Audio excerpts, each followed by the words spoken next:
Sveiki, esame Skuodo rajone, grūdo kelias 2024 per Lietuvą žieminių rapsų lauke, kuriame yra pasėta net 12 veislių. Ir stovime, aišku, su specialiste, kuri čia nuo ankstyvo rudens pradėjo darbus, visi darbai atlikti mikroelementinių tręšimo. Fonas tas pats yra mapas 120 kg į hektarą. Apie jau aš apžiūrėjau, rapsai gražus, prieš savaitę buvo prastesni, tikrai pasigavę dabar augimo. Ką čia tiek darei, kad taip gražiai atrodo? Labą dieną visiems! Tai va čia yra panaudota būtent biostimuliatorius. Dažnai ūkininkai laukia didelių rapsų, tikrai jų nereikia laukti didelių, nes būtent Bigo W jisai daugiau spaudžia ir jisai netgi kažkiek veikia kaip augimo reguliatorius. O tai yra būtent labai svarbu, kad rapsas neištystų rudenį.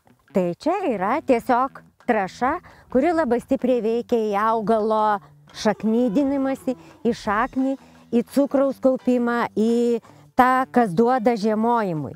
Čia yra supurkšta jau visa rudeninė technologija, tai yra Bigo W, tai yra fosto, tai yra boras su molibdenu. Kas yra svarbiausia, būtent rudenį atiduoti rapsui. Kalbant apie mikroelementus, kiek boro reikia atiduoti rudenį, nes dažnai šitą klausimą girdžiu iš ūkininkų. Boras yra svarbus ne kiekyje, o laike. Kadangi boras nėra mobilus augale ir labai priklauso nuo oro sąlygų. Jeigu oras toks, kaip buvo šiemet ruduo, buvo pakankamai karšta ir sausa, vadinasi, augalas šaknimis sunkiai labai paima borą iš dirvos. Tai va tada reikalinga papildomas purškimas. Pats pagrindinis dalykas, kad negali viršyti 180 veikliąją medžiagą boro iki tos ribos. Gal nuo lapų skaičiaus? Labiausiai priklausoma nuo oro sąlygų. Jeigu karšta ir sausa, 2-3 lapeliai, tada jau pradeda reikėti augalui boro. Vadinasi, ir važiuojam. Jeigu žiūrint į mūsų borą, tas, kas yra boras su molibdenu, tą, ką prekiauja Linas Agro, tai yra 150. Tai aš siūlau pirmam kartui iki kokio 0,3, maksimum 0,5. Antrą kartą, kada jau yra 4, 5 ir daugiau lapelių, kada dideli, tada dar kartą kokius 0,5. Esame čia beveik šiaurėje. Latvijos ūkininkai ir Šiaurės Lietuvos ūkininkai tikrai visose mišiniuose naudoja molibdeną. Ką duoda molibdenas augalui, rapsui? Pirmiausia, pati didžiausia greičiausia jo nauda, kad jisai padeda įsisavinti dar priedo ir borą. Molibdenas yra pagrindinis, kuris fiksuoja augale azotą, leidžia daugiau augalui paimti azoto. Kaip daržininkai labai gerai žino, kad boras eina su kalciu, taip laukininkai turėtų žinoti, kad boras eina su molibdenu. Ir visą laiką tai duoda naudą. Tuo labiau, kad Lietuvos dirvožemiuose tokio kaip molibdeno tikrai nėra. Dabar čia pH, žinau, kad kalkinta buvo. Jo, bet čia pH tikrai yra geras, turiu dirvožemio tyrimus.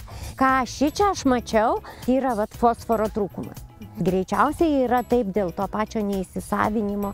Tai už tai čia yra dėtas fosto dėl to fosforo padengimo. Norėčiau, kad paminėtumai, kad jūsų produktai gaminami Lietuvoje tinka agrotechnologijai visose praktiškai mišiniuose su pesticidais.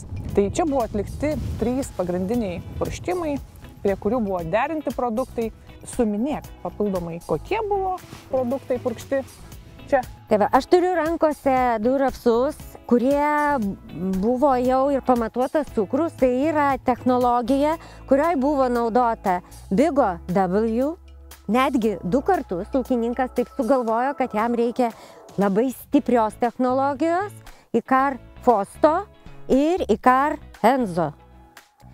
Tai va, ir šitam yra cukraus jau pamatavome 6.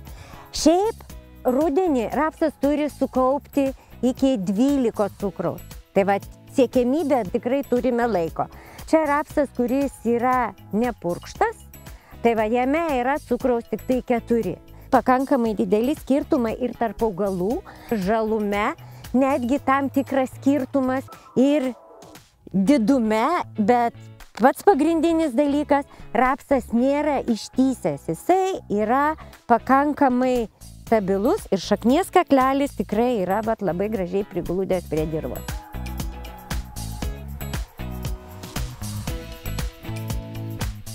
Ačiū Rita. Norint įsigyti minėtusius produktus, kreipkitės į akcinės bendrovės Linas Agro regioninius agronomus.